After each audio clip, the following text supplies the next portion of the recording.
Yes, सो यहाँ पर atoms and molecules ये हमारा चैप्टर है। इसमें बेसिकली वही कि भाई अच्छा सबसे पहले ना ये आप करते हैं, चलो स्टार्ट करते हैं और ये समझने की कोशिश करते हैं कि भाई what is the difference between them. ये एटम और मॉलिक्यूल जो है हमारा, इसमें अंतर क्या है, ठीक है। एलिमेंट्स तो आपको पता होंगे, है ना। एलिमेंट्स क्या होते हैं, हमने मैटर को क्लासिफाई किया था सेकंड चैप्टर में as element, compound and mixture. तो एलिमेंट क्या होते हैं, जो प्योरेस्ट फॉर्म ऑफ मैटर है, जिसको फर्दर किसी भी फिजिकल या किसी भी केमिकल प्रोसेस से आप ब्रेक करके और कुछ और नया एलिमेंट वहां से कुछ और नई चीज निकाल नहीं सकते, ठीक है। So the purest form of matter is your element. और एलिमेंट का ही जो स्मॉलेस्ट आइडेंटिकल एंटिटी होता है उसको हम क्या बोलते हैं, एटम कहते हैं। जैसे अगर गोल्ड के केस में अगर बात करें तो गोल्ड का जो स्मॉलेस्ट आइडेंटिकल यूनिट होगा वो क्या रहेगा, गोल्ड के एटम्स होंगे, ठीक है। इफ इट इज सिल्वर तो सिल्वर के एटम्स होंगे, इफ इट इज सोडियम तो सोडियम के एटम्स होंगे, ऑक्सीजन है तो ऑक्सीजन के एटम्स होंगे। तो हर एलिमेंट का जो स्मॉलेस्ट एंटिटी होता है उसको हम एटम कहते हैं। सर कंपाउंड के स्मॉलेस्ट एंटिटी को क्या बोलते हैं, तो कंपाउंड के स्मॉलेस्ट एंटिटी को हम मॉलिक्यूल बोलते हैं। आप समझ लो कि एटम का जो सबसे स्मॉलेस्ट एलिमेंट का जो सबसे स्मॉलेस्ट एंटिटी है वो एटम है, और कंपाउंड का जो सबसे स्मॉलेस्ट एंटिटी है वो क्या है, वो मॉलिक्यूल। ऑलराइट, अब मैं अगर इसको स्ट्रक्चरली देखना चाहूं तो आप देख सकते हो कि here you have this is your atom, और ये डिफरेंट ऑर्बिट में इलेक्ट्रॉन्स घूम रहे हैं, बीच में न्यूक्लियस है, आपको दिख रहा होगा। तो ये एक एटम है, और इसमें भी कौन सी orbit, first orbit, second orbit, ये सब चीजें हमको चैप्टर 4 में सीखने को मिलेंगी, ठीक है। फिलहाल बेसिक आप समझ लो। और एटम ही आपस में जब केमिकली कंबाइन करता है तो मॉलिक्यूल फॉर्म करता है। अब जैसे देखो कि ये एक मॉलिक्यूल है, this is a water molecule, right. ये H2O दिख रहा है आपको, 2 हाइड्रोजन 1 ऑक्सीजन यहाँ पर आपको दिख रहा है। तो ये क्या है, this is a water molecule. और वाटर मॉलिक्यूल में आप देख सकते हो कि एलिमेंट्स या एटम्स केमिकली कंबाइन करके ये फॉर्म किए हुए हैं, ठीक है। तो ये आप सबसे बेसिक लेवल पे समझ जाओ, एटम क्या है, smallest identical entity of element is atom. And molecule क्या है, when atoms combine chemically they form molecule, या फिर smallest identical entity of a compound is called what, is called molecule. आगे बढ़ते हैं दोस्तों, और देखे भाई साहब यहाँ पर अगला जो है वो क्या है, तो यहाँ पर केमिकल रिएक्शन जो होते हैं, जैसे एटम जिससे कंबाइन होके जिस प्रोसेस से मॉलिक्यूल बनाता है, वो जो रिएक्शंस होते हैं, है ना। तो उसको उसके बारे में कुछ लॉज हैं जो केमिकल कॉम्बिनेशन के हैं, वो दिए गए थे बाय दिस टू साइंटिस्ट। तो ये कौन है, एंटोइने लेवॉइजर और जोसेफ प्राउस्ट। ये नाम याद रखें भाई। और इन्होंने, इन दोनों ने, है ना, वो जो law of conservation of mass और लॉ ऑफ कांस्टेंट प्रोपोर्शन या लॉ ऑफ डेफिनेट प्रोपोर्शन वो दिया था। ओके, क्या है उन लॉज के अंदर वो अपन देखेंगे। So they laid the foundation of chemical sciences by establishing two important laws of chemical combination. क्या क्या है भाई, पहला है law of conservation of mass, ठीक है, law of conservation of mass और लॉ ऑफ कांस्टेंट प्रोपोर्शन, ठीक है। नाम से ही समझ में आ रहा है, लॉ ऑफ कंजर्वेशन ऑफ मास। अच्छा, ये दोनों क्या है, लॉज ऑफ केमिकल कॉम्बिनेशन में दो आते हैं, याद रखो, गिवन बाय लेवॉइजर एंड प्राउस्ट, ठीक है। Law of conservation of mass and law of constant proportion. तो लेट्स सी पहला हम लॉ ऑफ कंजर्वेशन ऑफ मास को यहां पर समझ लेते हैं। तो आइए स्टार्ट करते हैं। क्या दिया है, it states that mass can neither be created nor be destroyed in a chemical reaction. जब भी कोई रिएक्शन होता है, जब भी कोई केमिकल रिएक्शन होता है, तो कोई भी मास मतलब क्या, कोई भी पार्टिकल कहो या कोई भी मैटर कहो, आप मैटर भी लिख सकते हो मास की जगह पर, है ना। ना तो कोई क्रिएट हो रहा है, यहाँ पर कोई एक्स्ट्रा चीज क्रिएट हो रही है, ना कोई एक्स्ट्रा मास यहाँ पर डिस्ट्रॉय हो रहा है। मतलब ऐसे कभी नहीं होगा कि जब आप कोई केमिकल रिएक्शन ले रहे हो, आपने ए और बी, जैसे समझ लो फॉर एग्जांपल ए और बी ऐसे दो हमने चीजों को आपस में रिएक्ट कराया, इनको हम रिएक्टेंट्स कहते हैं। तो ये दो रिएक्टेंट्स लिए मान लो, और ये फाइनली फॉर्म कर रहे हैं C+D, या मान लो C, सिर्फ एक ही चीज फॉर्म हो रही। तो what you will find is कि अगर आपने ये मान लो 1 किलो लिया या 2 किलो, जितना भी कंज्यूम हो, फॉर एग्जाम्पल ये दोनों मिला के जितना कंज्यूम हुआ था, वो था 2.2 kg, ठीक है। ए और बी मिला के कितना कंज्यूम हुआ रिएक्शन बनने होने के लिए, 2.2 kg। तो आपका जो प्रोडक्ट बनेगा ना, जो चीज नया फॉर्म हुआ ना, उसका हमेशा मास कितना रहेगा, अलग नहीं होगा। यानी 2.2 से कम भी नहीं होगा, 2.2 से ज्यादा भी नहीं होगा, it will be exactly 2.2 kg। मतलब मैं क्या कह सकता हूं, mass of total reactants is always equal to mass of products. यही अपना law of conservation of mass, इतना सिंपल है। सो इसलिए कहा गया है कि किसी भी केमिकल प्रोसेस में या केमिकल रिएक्शन में मास ना तो बनता है ना तो क्रिएट हुआ नया, और ना ही कुछ डिस्ट्रॉय हुआ। जितना आपने लिया था उतना फाइनली प्रोड्यूस हुआ है, ठीक है। So this means that during a chemical reaction, the sum of the sum of masses of reactants and products remains unchanged, है ना। और जैसे कि मैंने आपको बताया a plus b, for example giving c plus d, तो यहाँ पर mass of reactant is always equal to what, reactant का जो mass है वो प्रोडक्ट के मास के हमेशा बराबर होगा। बस इतना याद रखो, this is law of conservation of मास, खत्म, ठीक है। तो लेवॉइजर और प्राउस द्वारा ये पहला जो लॉ है ये हो गया। और दूसरा कौन सा था, लॉ ऑफ डेफिनाइट प्रपोर्शन या law of constant proportion. So what is law of constant proportion या law of definite proportion, let's see, ठीक है। तो इसमें क्या बोला गया है, it states that in a chemical reaction, किसी भी केमिकल रिएक्शन के अंदर the elements are always present in definite proportion by mass. In a chemical reaction, elements are always proportion in constant proportion by mass, ठीक है। मतलब किसी भी chemical substance का मतलब क्या हुआ, यहां पर स्पेसिफाई किया जा रहा है कंपाउंड के बारे में। तो यहां पर केमिकल सब्सटेंस मतलब क्या, यहां पर कंपाउंड की बात हो रही है। कि जब भी आप किसी कंपाउंड की बात करते हो तो हर बार, हमने पढ़ा ना एक मिक्सचर और कंपाउंड में डिफरेंस भी है, कि यहाँ पर फिक्स प्रपोर्शन में एलिमेंट्स प्रेजेंट होते हैं, बस वही है लॉ ऑफ कांस्टेंट प्रपोर्शन। तो जैसे कि आप यहाँ पर देख सकते हो कि दो हाइड्रोजन का एटम और एक ऑक्सीजन का एटम जब मिलता है तो H2O बनाता है ना। यानी दो हाइड्रोजन एक ऑक्सीजन मिला तो H2O बनाया, okay. And this is one molecule of water. तो आप कभी भी देखो कि वाटर चाहे जिस भी सोर्स का हो, कहीं का भी पानी हो, है ना, चाहे नल का पानी हो, चाहे एक्वा जो भी प्यूरिफायर का पानी हो, ठीक है।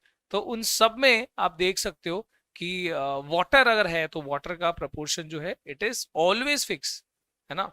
हमारे ब्लड में भी जो वाटर है उसका प्रपोर्शन भी वही H2O ही होगा। अच्छा, हालांकि ये जब ऑक्सीजन और हाइड्रोजन रिएक्ट करते हैं तो ऐसे फॉर्म में नहीं करते हैं, इनफैक्ट ये O2 फॉर्म में होता है नेचर में। तो जब ये रिएक्ट करेगा तो ये कैसे फॉर्म करेगा, तो इसको बैलेंसिंग की जरूरत पड़ती है, जो आप 10वीं कक्षा में पढ़ोगे। तो असल में इस तरीके से बैलेंसिंग होगी। देखो 4 एटम ऑफ हाइड्रोजन हो गए, यहाँ पे भी देखो 4 2 2 4 एटम ऑफ हाइड्रोजन, 2 ऑक्सीजन था, यहाँ पर भी क्या है 2 ऑक्सीजन है।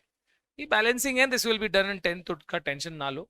फिलहाल ये समझो कि H2O की बात हो रही है। H2O में H और O का जो रेशियो है नंबर वाइज, हमेशा 2 हाइड्रोजन और 1 ऑक्सीजन ही होगा जब भी आप वाटर की बात कर रहे होगे, है ना। तो पानी चाहे आइस का हो, पानी चाहे आइस का हो या फिर पानी नदी का हो, ठीक है, किसी भी सोर्स का पानी हो, आपको हमेशा ध्यान रखना है कि the ratio of hydrogen and oxygen in that water always will be 2 hydrogen 1 oxygen.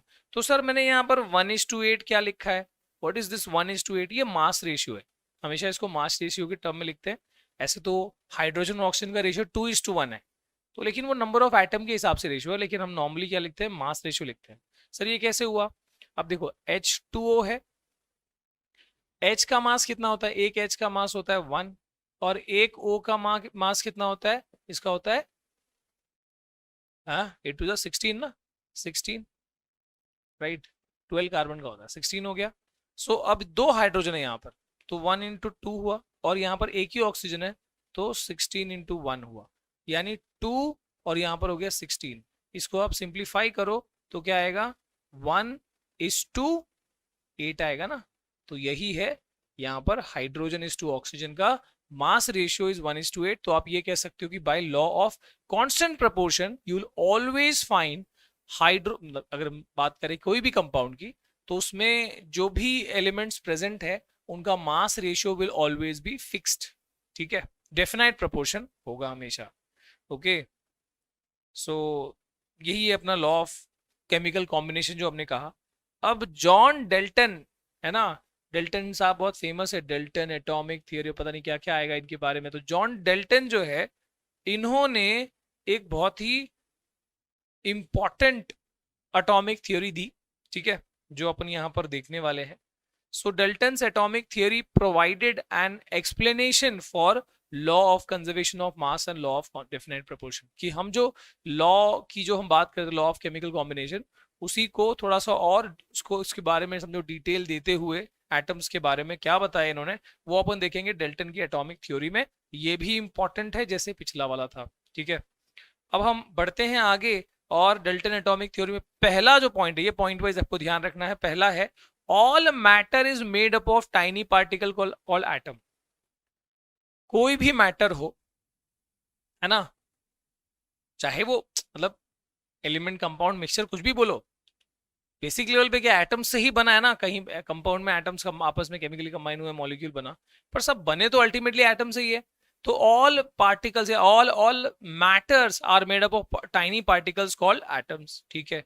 अब यहां पर क्या बोला है, एटम्स आर इनडिविजिबल, अच्छा इसमें और जोड़ते हैं, indivisible, invisible, indestructible part of matter. Atom को ना तो डिवाइड कर सकते हो आप, ना ही उसको तोड़ सकते हो, है ना, और ना ही उसको देखा जा सकता है। अच्छा, ये जिस जिस टाइम की बात हो रही है, उस टाइम पे इलेक्ट्रॉन की या सब एटॉमिक पार्टिकल्स की थ्योरी नहीं आई थी। तो आप तो फिलहाल आपको पता है कि एटम के अंदर भी सब एटॉमिक पार्टिकल्स है, वो भी कुछ और क्वार्क नाम के पार्टिकल से बने हैं। तो उस ना हाइपर फाइन लेवल पे उस टाइम पे नहीं था। लेकिन अभी अगर हम आइडेंटिकल नेचर के हिसाब से बात करें, भाई गोल्ड का सबसे स्मॉलेस्ट यूनिट क्या होगा, गोल्ड के एटम्स होंगे, क्योंकि अगर फर्दर उसको आप ब्रेक करते हो, इलेक्ट्रॉन प्रोटॉन निकालते हो, तो गोल्ड की प्रॉपर्टी कहाँ रही उसके अंदर। तो ये उस लॉजिक से समझो आप, ठीक है। सो पहला क्या बताया है, हर चीज जो है टाइनी पार्टिकल एटम से बनी है, और एटम जो है इनविजिबल है, can not be created not be destroyed, ना तो उसको आप क्रिएट कर सकते हो, ये गोल्ड का एटम बन गया, ये सिल्वर का एटम बन गया, ऐसे नहीं होगा। और इसके अलावा what is the third point, atoms of given element are identical in mass and chemical properties. अब फॉर एग्जाम्पल, मान लो मैं यहाँ पे बोलता हूँ कि ये गोल्ड का एटम है, तो इसमें जितने भी गोल्ड का सपोज पीस है, तो इसमें जितने भी एटम्स होंगे वो सब गोल्ड के एटम्स होंगे। अब इन सभी, अगर ये गोल्ड के एटम्स है, तो इनकी केमिकल प्रॉपर्टीज भी आपस में सेम है, और इनका मासेस भी सेम होगा, ठीक है। तो यहाँ पे वही बोला है कि atom of any given element, कोई भी अगर तुम्हारे पास एक पर्टिकुलर एलिमेंट है, तो उसका जो जितने भी उसके एटम्स होंगे, उनका केमिकल प्रॉपर्टीज, उनका मास, दोनों ही क्या रहेगा, आइडेंटिकल होगा। आगे बढ़ते हैं, atoms of different elements have different masses and chemical properties. Different element का मैटर जो है, एटम जो होगा, यानी कि एक आपने गोल्ड का एटम लिया और एक सिल्वर का एटम लिया, या एक गोल्ड का एटम लिया, एक ऑक्सीजन का एटम लिया, क्या वो एक जैसे होंगे केमिकल प्रॉपर्टी और मास में? नहीं, ऑब्वियसली दोनों अलग अलग एलिमेंट्स के हैं। सो यही बोला कि atom of different elements have different chemical properties and mass. Same element का सेम रहेगा, पर डिफरेंट एलिमेंट का डिफरेंट होगा, ठीक है। और इसके बाद atoms combine in small whole number ratio to form compounds. जैसे अपन ने देखा कि हाइड्रोजन और ऑक्सीजन हमेशा 1:8 के रेशियो में मास वाइज रिएक्ट कंबाइन करेंगे और वाटर फॉर्म करेंगे। So that will be atom की एक प्रॉपर्टी हो गई। तो एटम के बारे में हमने क्या क्या बोला, पहला, खाली की पॉइंट याद रखो, पहला क्या है, टाइनी पार्टिकल, हर चीज टाइनी पार्टिकल एटम से बनी है। एटम्स आर इनविजिबल पार्टिकल्स, जिसको ना तो क्रिएट कर सकते हैं ना तो डिस्ट्रॉय कर सकते हैं। उसके बाद हमने क्या बोला, एक पर्टिकुलर एलिमेंट का जो जितने भी एटम्स होंगे सेम होंगे। फिर उसके बाद क्या बोला, डिफरेंट एलिमेंट के एटम्स क्या होंगे, डिफरेंट होंगे। और उसके बाद क्या बोला हमने, atoms combine in ratio of small whole numbers, ठीक है, टू फॉर्म कंपाउंड्स। डन। इसके बाद एक और है, और क्या है भाई, relative number of and kind of atoms are constant in given compound, ठीक है। तो हमने यहाँ पे रेशियो के टर्म में बोला, और यहाँ पर भी रिलेटिव नंबर, वही की जैसे एक वाटर में क्या है, 2 हाइड्रोजन 1 ऑक्सीजन, तो वो वाली चीज समझो, ये फिफ्थ से ही रिलेट कर रहा है, ठीक है। अब हम बढ़ते हैं आगे, और एटम के बारे में थोड़ा सा और देखना पड़ेंगे। It is the smallest unit of matter. Atom क्या है, smallest unit of matter which may or may not be independent existence but always take part in chemical reaction। जरूरी नहीं है कि एटम हमेशा एटॉमिक फॉर्म में रहे। जैसे अभी नेचर में यहाँ पर हवा में नाइट्रोजन है, तो वो N फॉर्म में नहीं है, N2 फॉर्म में। ऑक्सीजन जो है वो O2 फॉर्म में है, ठीक है। तो कहीं डायटोमिक, कहीं ट्राइटोमिक, अच्छा वो भी देखेंगे अपन, ठीक है। तो हो सकते हैं, but they normally have a tendency to participate in a chemical reaction. ये उनका नेचर होता है. इसके बाद atomic radius is measured in nanometers. Atom का जो रेडियस है ना, radius of atom is measured in nanometer. ठीक है, नैनोमीटर क्या होता है? 10⁻⁻⁹ मीटर. ठीक है, इनफैक्ट इससे भी और भी छोटे हो सकते हैं. सो 10⁻⁹ मीटर के बहुत ही छोटा होता है भाई. 10⁻⁹ मीटर मतलब आपने ये टर्म और कहाँ सुना हुआ है ये बताना मेरे को. सेकेंड चैप्टर में ही हमने कहीं पर सुना हुआ है.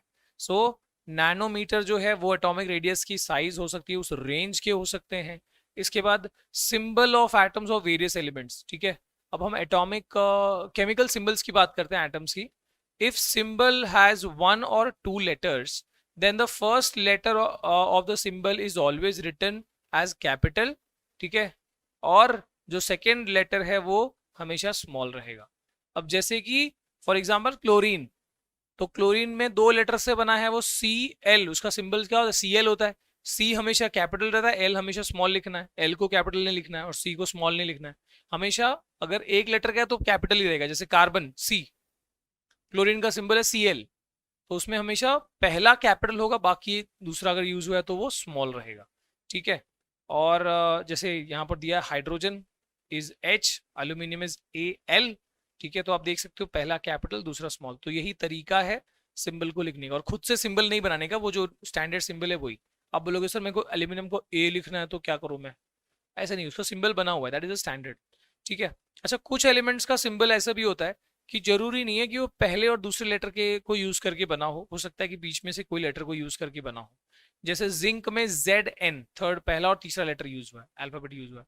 ठीक है, क्लोरीन में भी Cl नहीं था, CH से शुरू होता ना, तो यहाँ पर पहला और तीसरा लेटर यूज हुआ है. तो इन सम केसेस, ठीक है, फर्स्ट लेटर और आगे का कोई लेटर का हिसाब से कॉम्बिनेशन से बन सकता है, पर ध्यान हमेशा रखें पहला लेटर हमेशा कैपिटल होगा और उसके बाद वाला हमेशा स्मॉल होगा. ठीक है. अदर सिंबल, अच्छा कुछ एलिमेंट्स के सिंबल जो है ना उनके नाम से मैच ही नहीं खाते. जैसे आयरन का Fe, गोल्ड का Au, सिल्वर का Ag, है ना, लीड का Pb, टिन का Sn. ओके, इसके अलावा मर्क्यूरी का Hg, सोडियम का Na. तो ये सब क्या है भाई? सोडियम तो एस से शुरू होता है, Na कहाँ से आ गया? तो ग्रीक लेटर, लैटिन लेटर से उनको रिप्रेजेंट किया जाता है कुछ केसेस में. अब जैसे यहाँ पर आयरन का Fe क्यों है? आयरन का Fe इसलिए है क्योंकि उसका साइंटिफिक नेम या उसका ग्रीक नेम जो है वो क्या है? फेरम. ठीक है. और वैसे ही सोडियम का Na क्यों है? नाट्रियम. पोटेशियम का K क्यों है? कैलियम. ठीक है. सिल्वर का Ag, अर्जेंटम. गोल्ड का Au, ऑरम. टिन का Sn, स्टैनम. लेड का Pb, प्लम्बम. ठीक है. मर्क्यूरी का Hg, हाइड्रोर्जिरम. ठीक है. तो इस तरीके से जो है आपका साइंटिफिक नेम या उसका ग्रीक नेम के हिसाब से भी सिंबल कुछ केसेस में दिए जाते हैं.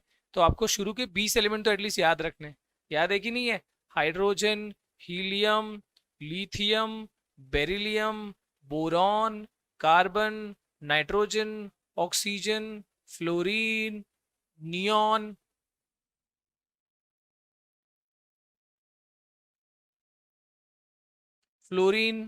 Neon, sodium, magnesium, aluminium, silicon, phosphorus, sulphur, chlorine, argon, potassium and calcium. ठीक है. तो ये हो गया आपके शुरू के 20 एलिमेंट. इसको लाइन से ऐसे याद रखना है. ठीक है. कुछ नेमोनिक्स भी होते हैं, जैसे ना मांगो अल्लाह से पेप्सी कोला, ऐसे भी याद रख सकते हो. ठीक है. तो ये हो गया आपका कुछ एटम के बारे में, उसके सिंबल्स के बारे में देखा अपन ने. अब आगे बढ़ते हैं और एटॉमिक मास के बारे में बात करते हैं कि एटम को वजन करने के लिए भाजी वाले के पास या सोने वाले के पास जाके उसके मेजरिंग यूनिट से नहीं चलेगा, उसके मेजरिंग यूनिट से. तो यहाँ पर कौन सी यूनिट है जो काम आती है? यहाँ पर एटम को मेजर करने के लिए जो यूनिट काम आती है वो होती है एटॉमिक मास यूनिट, या फिर यूनिफाइड मास भी कहा जाता है, समटाइम्स ऑल्सो कॉल्ड डेल्टन. इसको AMU से रिप्रेजेंट करते हैं. ठीक है, स्मॉल में है, AMU से रिप्रेजेंट करते हैं या तो U से रिप्रेजेंट करते हैं. ठीक है. इसको आप एटॉमिक मास यूनिट या यूनिफाइड मास या फिर डेल्टन नाम से भी इसको आप प्रोनाउंस कर सकते हो. ठीक है. तो एटम को मेजर करने के लिए, एटम्स और मॉलिक्यूल्स के मास को मेजर करने के लिए ये वाली यूनिट काम आएगी, ना कि केजी। ठीक है। अच्छा, केजी में इसका रिलेशन कितना है? 1 AMU का केजी में कितना वजन होगा? तो 1 AMU will be 1.67 10⁻27 KG, very small, है ना। एटम बहुत हल्के हैं, पता ही चल रहा है, यहाँ पर 10⁻27 की रेंज में जा रहा है, ये याद रखो आप। ठीक है, 1 AMU का रिलेशन बता दिया केजी के साथ में। इसके बाद C12 isotope. What is isotope, ये अपन अगले चैप्टर में स्ट्रक्चर ऑफ एटम में पढ़ेंगे। बहुत ही हाई लेवल पे बताऊं तो आइसोटोप क्या होता है? Isotope is nothing but elements having same atomic number but different mass numbers. तो यानी कार्बन, जैसे हाइड्रोजन का 3 आइसोटोप है, एक है प्रोटियम, एक है ड्यूटेरियम और एक है ट्रीशियम। ठीक है। तो जो प्रोटियम है उसका जो मास है वो है अच्छा, तीनों का एटॉमिक नंबर 1 है, पर मास नंबर प्रोटियम का है 1, ड्यूटेरियम का है 2, ट्रीशियम का है 3। क्यों है? बिकॉज प्रोटियम में 0 प्रोटॉन्स होते हैं, ड्यूटेरियम में 1 प्रोटॉन होता है, सॉरी न्यूट्रॉन। सो प्रोटियम में 0 न्यूट्रॉन, ड्यूटेरियम में 1 न्यूट्रॉन और ट्रीटियम में 2 न्यूट्रॉन। ठीक है। तो ये कंसेप्ट जो है थोड़ा सा मैं आपको अगले चैप्टर में पढ़ाऊंगा, ज़्यादा क्लैरिटी रहेगी। ठीक है। फिलहाल आप ये याद रखो कि कार्बन की एक वेराइटी, मतलब आइसोटोप मतलब उस पर्टिकुलर एलिमेंट की मतलब 2 से ज़्यादा या 1 से ज़्यादा भी टाइप्स हो सकते हैं based on the different masses. ठीक है। जैसे कार्बन का एटॉमिक नंबर तो 12 ही रहेगा, मतलब प्रोटॉन इलेक्ट्रॉन 12 ही रहेंगे, पर हो सकता है कि किसी के केस में सॉरी 12 तो उसका मास हुआ ना, प्रोटॉन इलेक्ट्रॉन कितना होगा कार्बन में? कितना? एटॉमिक नंबर 6 है, तो प्रोटॉन भी 6, इलेक्ट्रॉन भी 6। एटॉमिक नंबर मतलब नंबर ऑफ प्रोटॉन या नंबर ऑफ इलेक्ट्रॉन, पर मास नंबर जो होता है वो प्रोटॉन नंबर और न्यूट्रॉन नंबर को ऐड करके बनता है। तो ऐसा कार्बन का आइसोटोप जिसमें 6 प्रोटॉन और 6 न्यूट्रॉन भी हो, तो मास नंबर कितना हो जाएगा? 6 + 6 12। थोड़ा सा आइडिया मिला?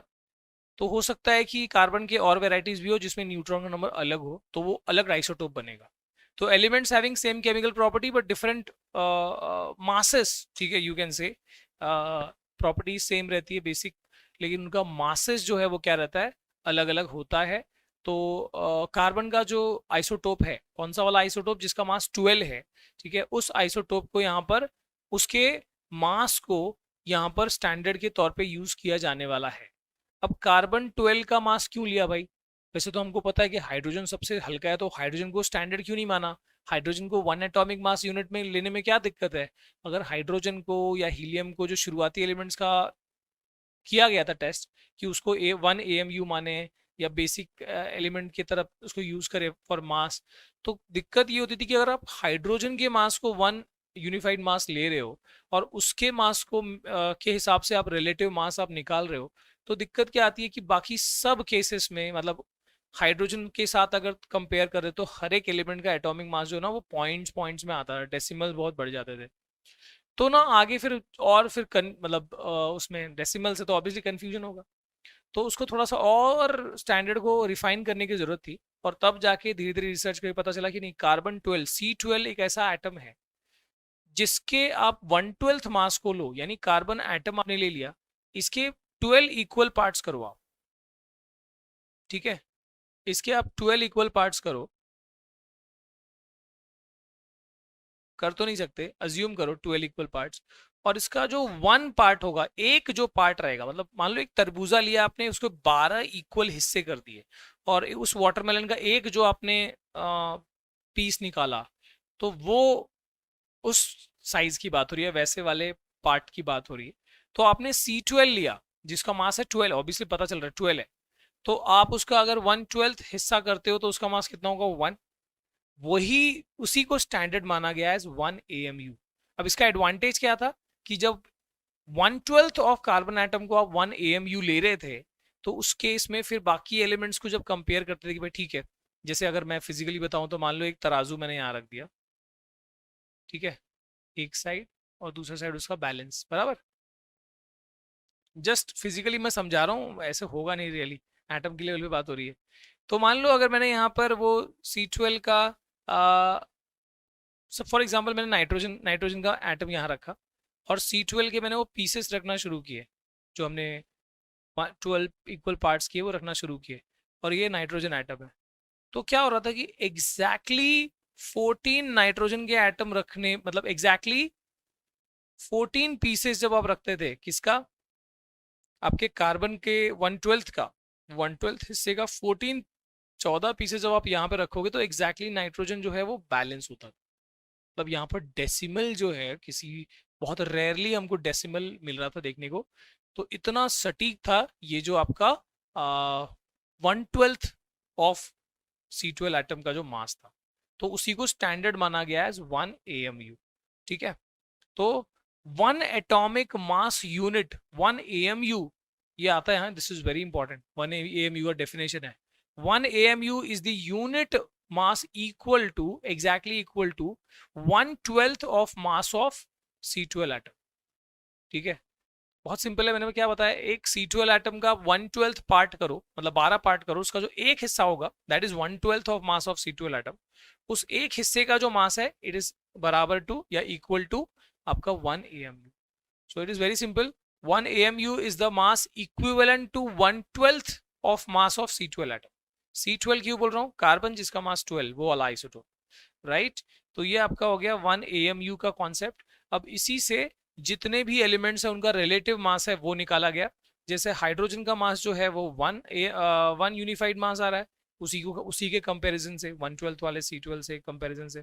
ठीक है, हीलियम का जो मास है वो 4 यूनिफाइड मास आ रहा है, कार्बन का है 12 यूनिफाइड मास, नाइट्रोजन का है 14, ऑक्सीजन का है 16, ठीक है, सोडियम का है 23, मैग्नीशियम का है 24 और एल्यूमिनियम का है 27। तो आप इस तरीके से, ठीक है, कैल्शियम का है पोटेशियम का है 39, कैल्शियम का है 40। तो इस तरीके से यहाँ पर जो भी एलिमेंट्स है उनका atomic masses, relative atomic masses या मासेस जो है वो फाइंड आउट किया गया। अब बात आगे बढ़ती है, एटम से थोड़ा सा आगे जाते हैं, अब हम मॉलिक्यूल की बात करते हैं। सो मॉलिक्यूल क्या है, जैसे मैंने बताया था, it is defined as the smallest particle, smallest identical particle या smallest identical entity of compound, and it is capable of independent existence, shows all properties of substance। तो मॉलिक्यूल के बारे में क्या बताया, जैसे भी कंपाउंड, एक कंपाउंड लेते हैं वाटर, तो वाटर का जो स्मॉलेस्ट एंटिटी है वो वाटर का मॉलिक्यूल है जो उसकी प्रॉपर्टी कैरी करता है, इसलिए बोला यहाँ पर property same as a substance. उस सब्सटेंस की प्रॉपर्टी भी होनी चाहिए, नहीं तो आप बोलोगे एक इलेक्ट्रॉन निकाल के इसमें ये वाटर का इलेक्ट्रॉन है, कोई इलेक्ट्रॉन इलेक्ट्रॉन है, सबका सेम ही रहेगा। सो वाटर का वो कौन सा स्मॉलेस्ट पार्टिकल है जो वाटर की प्रॉपर्टी कंटेन करता है, तो वो वाटर का मॉलिक्यूल है, राइट। एंड वो फ्रीली एग्जिस्ट कर सकता है, H2O जो है फ्रीली ऐसे एग्जिस्ट कर सकता है। H2O एक सिंपल एंटिटी हो गया वैसे, ठीक है। अब इट इज ग्रुप ऑफ 2 और मोर, व्हाट इज मॉलिक्यूल का और डिटेल बताया जा रहा है। मॉलिक्यूल क्या है, it is a group of 2 और more atoms that are chemically combined together. So 2 or more atoms that are chemically combined together and held tightly by attractive forces। ठीक है, जैसे आप अगर देखो तो वाटर में क्या है, वाटर में एक ऑक्सीजन और 2 हाइड्रोजन, ये आपस में केमिकल कॉम्बिनेशन से आपस में जुड़े हुए हैं, उनके बीच में आपस में कुछ अट्रैक्शनल फोर्सेस है जिससे वो बॉन्ड तैयार हुआ है, राइट। मॉलिक्यूल्स ऑफ एलिमेंट्स, यानी ये क्या है सर, मॉलिक्यूल ऑफ कंपाउंड होता है, एलिमेंट का कहाँ से आ गया, एलिमेंट के भी मॉलिक्यूल होते हैं, ठीक है। Molecules of element are constituted of same type of atoms. जैसे मैंने आपको अभी थोड़ी देर पहले एग्जांपल दिया था कि ऑक्सीजन यहाँ नेचर में O2 फॉर्म में होता है, O फॉर्म में नहीं होता, एटॉमिक सिंगल एटॉमिक फॉर्म में नहीं होता, वो डायटॉमिक फॉर्म में होता है। यानी अगर आप हवा में यहाँ पर ऑक्सीजन देखोगे तो इट विल बी O2, यानी 2 ऑक्सीजन का आपस में केमिकल कॉम्बिनेशन से वो O2 मॉलिक्यूल तैयार हो गया है, ठीक है। यानी एलिमेंट्स का भी मॉलिक्यूल बन सकता है जब वो आपस में ही जुड़ जाते हैं टू गेन दैट स्टेबिलिटी, ठीक है। सो मॉलिक्यूल ऑफ एलिमेंट भी एग्जिस्ट कर सकता है। सर सिर्फ डायटोमिक फॉर्म होता है, कुछ और भी रहता है, देखो the number of atoms consisting in a molecule is known as atomicity. तो जब मैं ये कहता हूं कि अगर मैंने यहाँ पर लिया गोल्ड का एटम और वो सिंगल फ्रीली एग्जिस्ट कर रहा है, तो what is the atomicity of this gold atom, it is 1। यानी इसका मतलब क्या हुआ कि नेचर में गोल्ड जो है वो फ्रीली एग्जिस्ट करता है, सिंगल एटॉमिक फॉर्म में एग्जिस्ट करता है। सो एटॉमिक्स मतलब मेजरली जो आपके मेटल्स होते हैं ना, मेटल्स का एटॉमिसिटी अक्सर 1 ही होता है, ठीक है। सो आप आयरन ले लो, कॉपर ले लो, वो फ्रीली एग्जिस्ट करेंगे। कॉपर आपस में कॉपर से जुड़ के C2 फॉर्म नहीं करता, C4 फॉर्म, Cu2 या Cu4 नहीं फॉर्म करता। तो एटॉमिसिटी मतलब क्या, किसी भी एलिमेंट का जब वो नेचुरल फॉर्म में रहता है तो उसका उसके एक मॉलिक्यूल में कितने एटम्स होते हैं, या वो कैसे कॉम्बिनेशन में मिलता है। क्या वो सिंगल एटॉमिक फॉर्म में मिलता है तो उसको हम मोनो एटॉमिक बोलेंगे, एंड जो एटॉमिसिटी है वो क्या रहेगी, 1 रहेगी, ठीक है। अगर जैसे O2 का मैंने एग्जांपल लिया तो उसका एटॉमिसिटी क्या है, 2 है, यानी एक कॉम्बिनेशन में हमेशा डबल डबल एटम्स के फॉर्म में रहता है। ऐसे ही नाइट्रोजन का भी एटॉमिसिटी 2 है, क्लोरीन का भी एटॉमिसिटी 2 है, ठीक है। तो हाइड्रोजन का भी एटॉमिसिटी जो है वो नॉर्मली 2 के फॉर्म में होता है। तो इस तरीके से मोनो एटॉमिक और डायटॉमिक देख लिया हमने एटॉमिक सिटी में। एटॉमिसिटी 8 का भी एक एग्जाम्पल है और एटॉमिसिटी 4 का भी एक एग्जाम्पल है। I want you to comment in the comment section, आप बताओगे कि एटॉमिसिटी 8 वाला कौन सा एलिमेंट है, एटॉमिसिटी 4 वाला कौन सा एलिमेंट है, ठीक है। तो आप बताओगे वो। Molecule of some elements contain only 1 atom and is known as monoatomic, जो मैंने आपको ऑलरेडी बताया, गोल्ड, सिल्वर, सोडियम, आयरन, ये सब मोनोएटॉमिक फॉर्म में रहते हैं। Metals are normally in this form, ठीक है। Molecules of some element contain 2 और more atoms and they are, अगर 2 एटम है तो उसको डायटॉमिक बोलेंगे, उससे ज्यादा रहेगा तो पॉलीएटॉमिक। जैसे अब मैं एग्जांपल में आपको बताना है वो पॉलीएटॉमिक में कौन सा रहेगा, ठीक है। तो ये हो गया आपका कुछ बेसिक मॉलिक्यूल के बारे में। अब यहाँ पर एटॉमिक देखो, आपका यहाँ पर कुछ एक आंसर तो यही मिल गया, ठीक है। तो आप देख सकते हो कि आर्गन फ्रीली एग्जिस्ट करता है, यानी सिंगल एटॉमिक फॉर्म में एग्जिस्ट करता है।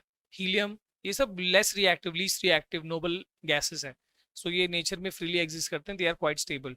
उसके बाद देखो ऑक्सीजन, हाइड्रोजन, नाइट्रोजन, क्लोरीन, ये सब क्या है, डायटॉमिक वाले एग्जाम्पल में आएगा, ठीक है। और यहाँ पर देखो फॉस्फोरस का अगर आप देखो तो फॉस्फोरस क्या आ गया, टेट्रा एटॉमिक। यहाँ पर ये व्हाट विल बी दिस, ये हो गया आपका टेट्रा एटॉमिक। टेट्रा का मतलब क्या हुआ, टेट्रा मतलब होता है 4, टेट्रा पैक पता है ना, 4 कोनों वाला। सो वो आपका हो गया टेट्रा एटॉमिक। अब ये सल्फर है ना, S8 है, तो ये क्या हो गया, पॉली एटॉमिक, है ना। 8 एटम एक ही सल्फर की यूनिट में होंगे, क्राउन शेप में होता है वो, ठीक है। सो इफ यू सी, ये देखो, ये 1 हो गया, 2 हो गया, 3 हो गया, 4 हो गया, 5 हो गया, 6 हो गया, 7 हो गया, और ये 8 हो गया। तो ऐसे क्राउन शेप में रहता है ना, ताज होता है ना, वैसे देखो ये 8 सल्फर एटम्स। आप इसको ऊपर से देखोगे तो ऐसे ऊपर एक ऑक्टागन टाइप दिखेगा,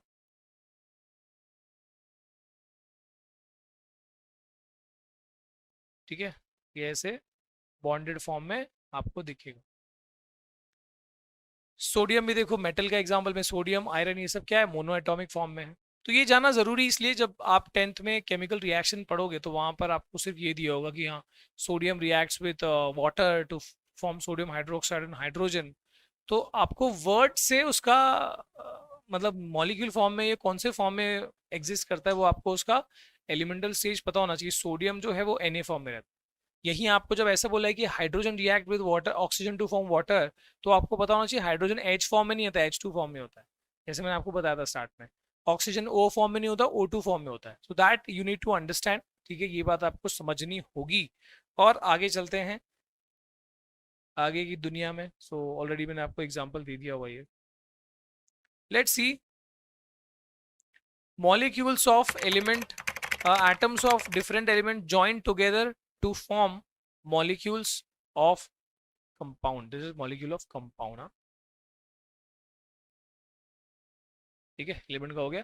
सो हमने एलिमेंट का ऑलरेडी देखा, कंपाउंड का यहाँ बात हो रहा है, तो molecule of compound is water, H2O, दो डिफरेंट एलिमेंट्स है यहाँ पर, हाइड्रोजन भी है, ऑक्सीजन भी है, इट इज फॉर्मिंग वाटर, ठीक है।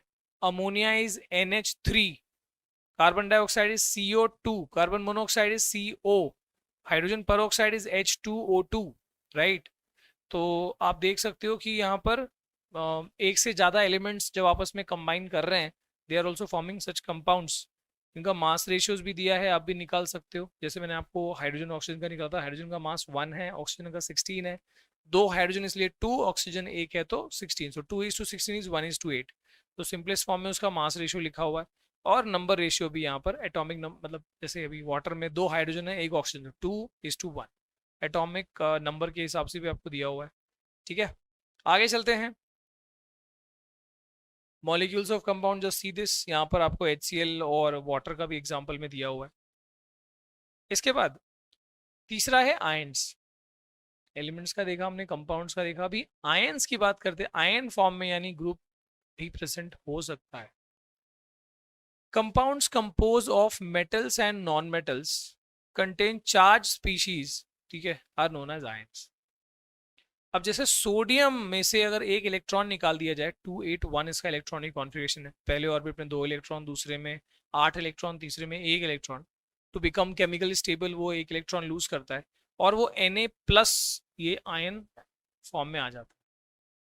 देखो, जब सोडियम एटम था, मैंने क्या बताया, जिस हर एलिमेंट का एक ही सिंगल फंडा ये रहता है कि जब वो नॉर्मल एटॉमिक फॉर्म में है तो उसके अंदर जितने प्रोटॉन्स होते हैं उतने इलेक्ट्रॉन्स होते हैं। सोडियम का एटॉमिक नंबर अगर 11 है तो उसके पास 11 प्रोटॉन्स है और 11 इलेक्ट्रॉन्स भी है। अब 11 इलेक्ट्रॉन 11 प्रोटॉन यानी प्लस इलेक्ट्रॉन का है माइनस ना, तो -11 और प्रोटॉन का प्लस चार्ज होता है, +11। सो क्योंकि किसी भी एटम में या क्योंकि किसी भी एलिमेंट के एटम में जितने इलेक्ट्रॉन होते हैं उतने ही प्रोटॉन होते हैं, इसलिए एटम जो है वो इलेक्ट्रिकली न्यूट्रल होता है। पर क्या होगा कि अगर वो इलेक्ट्रॉन लूज करे, अगर वो इलेक्ट्रॉन लूज करेगा यानी माइनस को कम करता जाएगा तो उतना वो पॉजिटिव होता जाएगा। अगर वो बाहर से माइनस मंगा रहा है, इलेक्ट्रॉन गेन कर रहा है, तो नेगेटिव चार्ज आएगा। सोडियम ने 1 इलेक्ट्रॉन लूज किया तो +1 आया। मैग्नीशियम 282 है तो 2 इलेक्ट्रॉन लूज करता है to lose its last orbit, यानी वो जो 2 इलेक्ट्रॉन लास्ट ऑर्बिट के वो लूज किया तो Mg2- आएगा। एल्यूमिनियम में 3 लूज होता है, 283 है, सो 3 माइनस माइनस बोल रहा हूँ मैं, इलेक्ट्रॉन लूज किया तो प्लस है ना, तो सोडियम 1 लूज किया तो 1+ आएगा। मैग्नीशियम का आएगा 2+ क्योंकि 2 लूज करता है। एल्यूमिनियम का आएगा 3+ क्योंकि 3 लूज करता है। ऐसे ही क्लोरीन जो है वो 287 है, ऑक्टेट पूरा करने के लिए 1 इलेक्ट्रॉन और मंगाएगा वो, तो 288 बनेगा। इलेक्ट्रॉन मंगाया इसलिए माइनस चार्ज बढ़ गया तो Cl- आ जाएगा। ऐसी ऑक्सीजन 2,6 है, ऑक्टेट पूरा करने के लिए 8 चाहिए, 2 इलेक्ट्रॉन मंगाएगा, 2 इलेक्ट्रॉन मंगाया तो 2- चार्ज आ गया। ऐसी सल्फर में 2 मंगाता है, 2- चार्ज आता है। तो किसी में प्लस किसी में माइनस, जब भी एटम के पास ऐसे चार्ज आ जाते हैं, जब वो इलेक्ट्रॉन लूज या गेन करता है और ऐसे चार्ज डेवलप हो जाते हैं, ऐसे एटम को हम आयन कहते हैं। सो व्हाट इज आयन, तुम्हारे सिंपल शब्दों में समझ लो कि एटम के पास जब चार्ज आ जाएगा तो उसको हम क्या बोलेंगे, आयन कहेंगे। ठीक है, sometimes also called radicals, specially group of atoms के केस में जब वो चार्ज रहता है उसको रेडिकल्स भी कहा जाता है। So an ion is charge particle and can be negatively and positively charge. मैंने जैसे एग्जांपल बताया, Cl-, Na+, ये सब क्या है, आयन है। Sodium ion, chlorine ion. अब एक और बात समझो कि आयन जब नेगेटिवली चार्ज रहता है तो उसको एनायन कहते हैं, और आयन जब पॉजिटिवली चार्ज रहता है उसको क्या बोलते हैं, केटायन। तो यहाँ पर सोडियम क्या है, पॉजिटिवली चार्ज है, तो उसको मैं क्या बोलूंगा, ये क्या है, केटायन है। ठीक है, और जो नेगेटिवली चार्ज है उसको क्या बोलते हैं, एनायन। तुम लोग इसको याद कैसे रखें, बहुत कंफ्यूज हो सकता है। तो देखो, केट आयन, देखो केटायन में अपने आप पॉजिटिव की झलक दिखने लगी। देखो ये प्लस दिख रहा है ना, ये जो टी है इसको प्लस समझ लो। तो पॉजिटिव का मतलब है केटायन और नेगेटिव का मतलब है एनायन। तो ion consist of single charge atom और group of atom that has net charge on them. ठीक है, and group of atoms carrying net charge is also called polyatomic ion भी कहते हैं। जैसे ये मोनो एटॉमिक है, ऐसे ही जैसे अभी OH- जो ये ग्रुप है, ये OH-, ये O और H का कॉम्बिनेशन है, उसके साथ में एक माइनस चार्ज लगा हुआ है, तो ये क्या हो गया, ये तुम्हारा पॉलीएटॉमिक एग्जाम्पल हो गया। ऐसे ही सल्फेट SO4 2-, ये ग्रुप ऑफ एटम है जिसके पास चार्ज है, तो ये भी पॉलीएटॉमिक आयन हो गया। ठीक है, तो मोनोएटॉमिक आयन भी हो सकते हैं और पॉलीएटॉमिक आयन भी हो सकते हैं। अब आपको ना कुछ पॉलीएटॉमिक आयंस, कुछ मोनोएटॉमिक आयंस आपको ये पढ़ने होंगे। ठीक है, इसका मैं टेबल बताऊंगा, उससे पहले आप ये देख लो वैलेंसी क्या होता है। तो valency is the combining capacity of element. हालांकि इसका डिटेलिंग आपको सेकंड नेक्स्ट चैप्टर में जो आपका स्ट्रक्चर ऑफ एटम है वहां पर देखोगे, पर फिलहाल ये समझ लो valency is the combining capacity of element.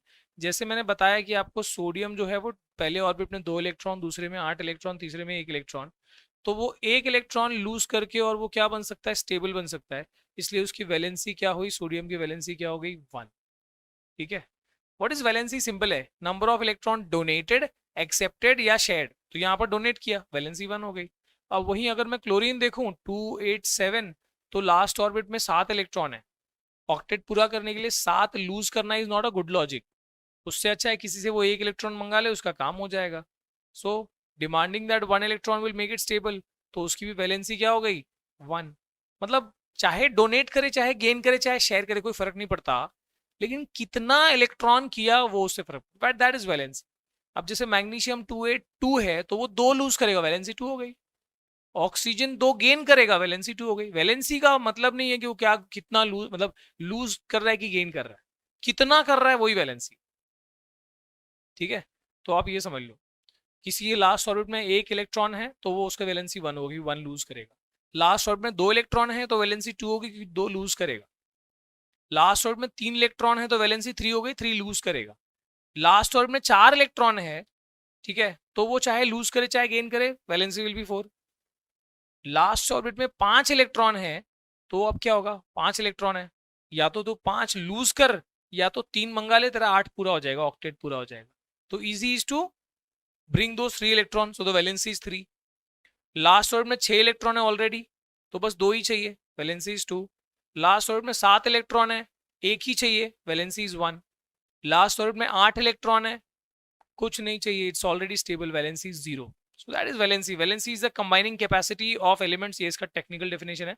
Valency can be used to find out how the atom or element will combine with atom. है ना, तो यानी कौन कितना रिएक्ट करने की कैपेसिटी रखता है, यानी किसकी रिएक्टिविटी क्या होगी किसी एलिमेंट की, that will depend on it's valency. Valency जितना कम होगा, मतलब 0 होगा तो बिल्कुल ही स्टेबल है, तब तो रिएक्टिविटी कुछ नहीं है। पर अगर मतलब 1 2 3, एक की वैलेंसी है 1, एक की वैलेंसी है 2, एक की वैलेंसी है 3, तो ऐसे केस में ज्यादा रिएक्टिव कौन है, जिसका 1 है।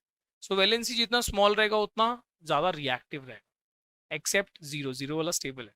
ठीक है, तो अगर तुमसे बोला जाए कि भाई ये है सोडियम 281, ये है मैग्नीशियम 282, ये है aluminium 283, which is more stable, या स्टेबल नहीं, विच इज मोर रिएक्टिव, आप पहले तो यहाँ इनकी वैलेंसी लिख दो और उस हिसाब से बताओ कि इन तीनों में सबसे ज्यादा रिएक्टिव कौन है, वो आप यहाँ पर नीचे कमेंट करके बताओगे।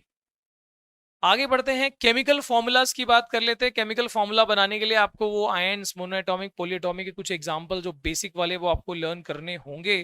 तो दिस इज योर चार्ट, ये इसको चार्ट जाना, ठीक है, मतलब ये आपको इमीडिएटली 9th में तो काम आएगा ही, इमीडिएटली 10th में काम आ जाएगा, पहले ही चैप्टर में आएगा। और देखो आगे जाके मेहनत करने से अच्छा होता है कि आप इसको अभी पढ़ लो, ऐसा पढ़ लो कि आपको ये दिमाग में फिट हो जाए। इसके बाद अपन इससे फॉर्मूला बनाने की टेक्निक भी सीखेंगे कि कैसे मॉलिक्यूल का फॉर्मूला बनाया जाता है।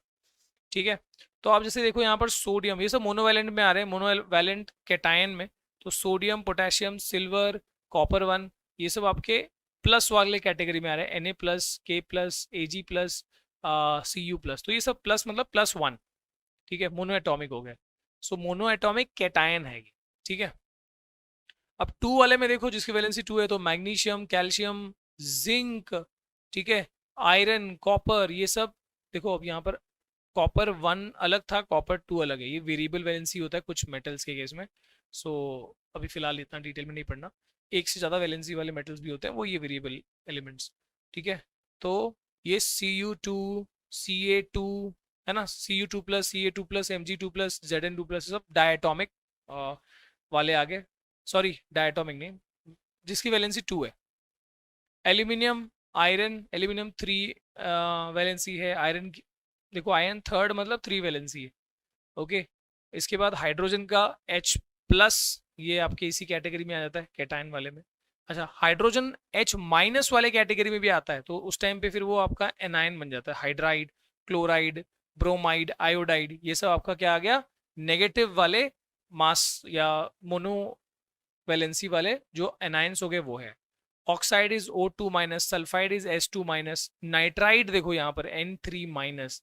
फिर पॉलीएटॉमिक का भी एग्जांपल है, अमोनियम का है NH4 प्लस, हाइड्रोक्साइड का है OH माइनस, नाइट्रेट का है NO3 माइनस।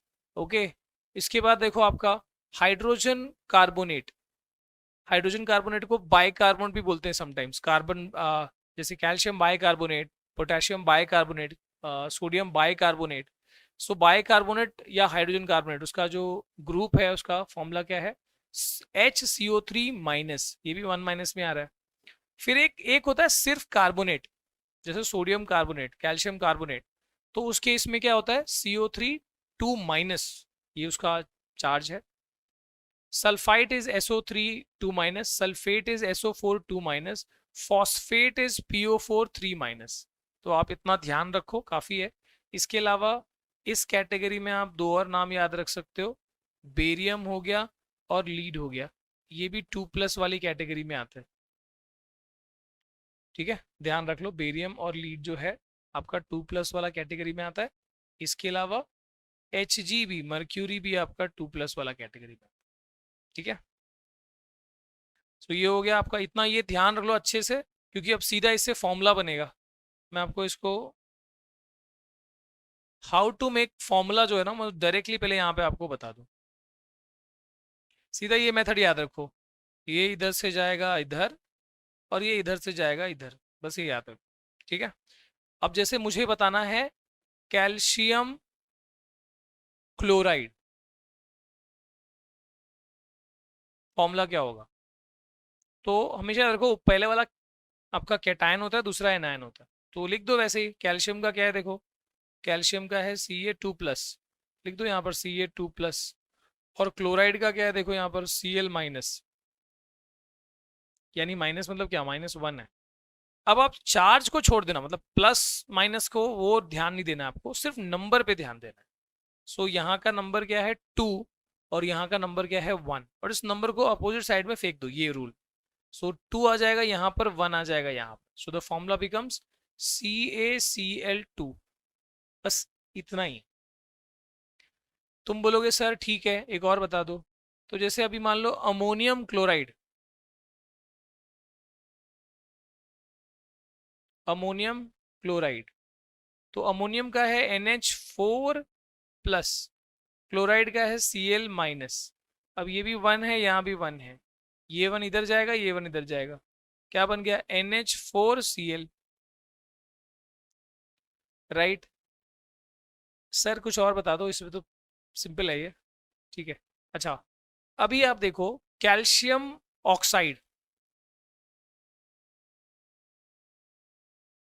कैल्शियम का है Ca2+ और ऑक्साइड का है O2-।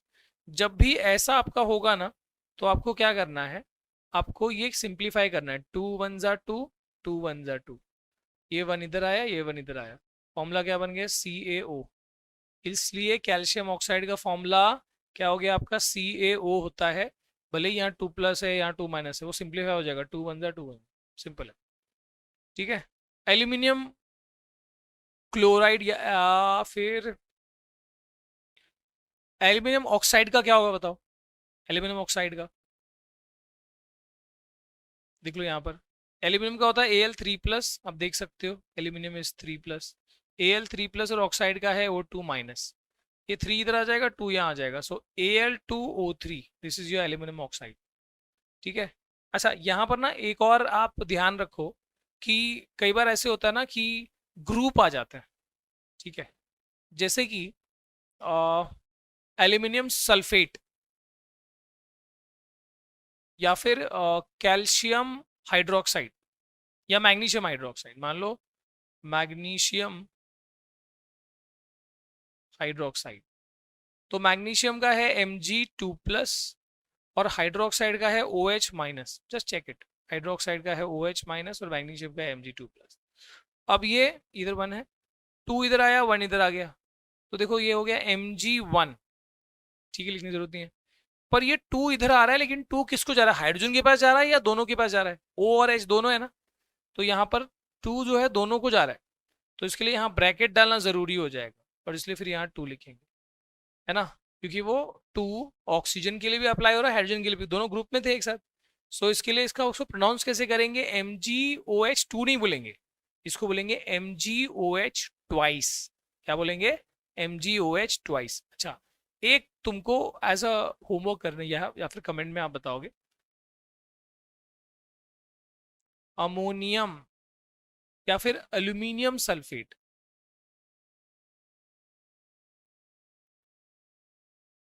चलो अमोनियम में करो, अमोनियम सल्फेट का करोगे। दूसरा, calcium bicarbonate,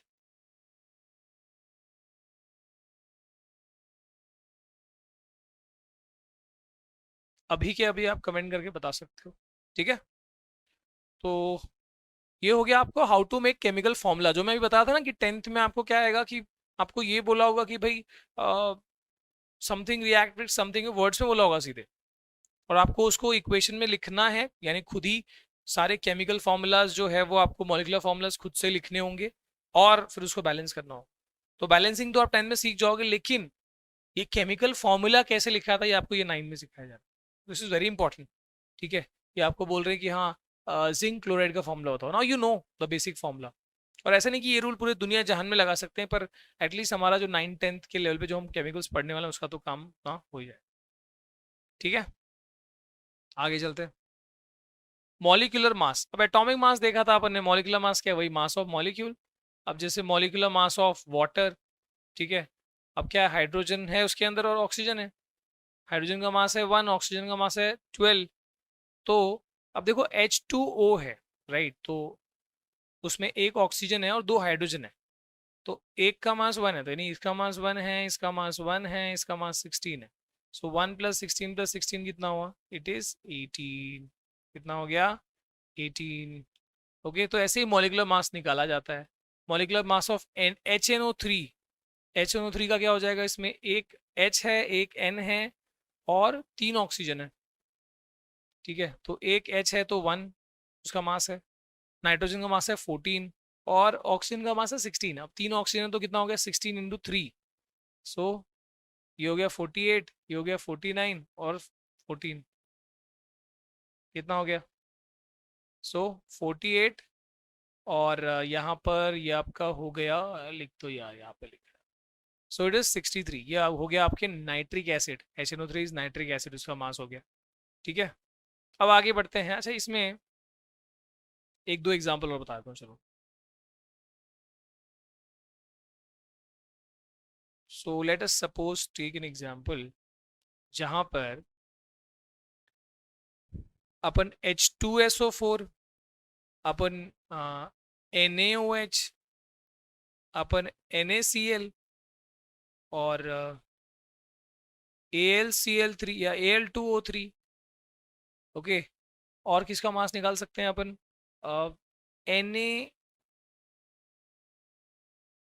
NaHCO3, sodium hydrogen carbonate. तो इनका मासेस कैसे निकालना है, सिंपल है, हर एक का मास पता होना चाहिए। हाइड्रोजन का मास है 1, सो 1 × 2, क्योंकि दो हाइड्रोजन है। सल्फर का है 32, ठीक है, तो 32 × 1, क्योंकि एक ही सल्फर है। ऑक्सीजन है 16 और × 4, ठीक है, तो ये हो गया आपका 64, ये हो गया आपका 32, कितना हो गया 96, यहीं पर हो गया, और ये 2, तो यानी 98 हो गया, राइट।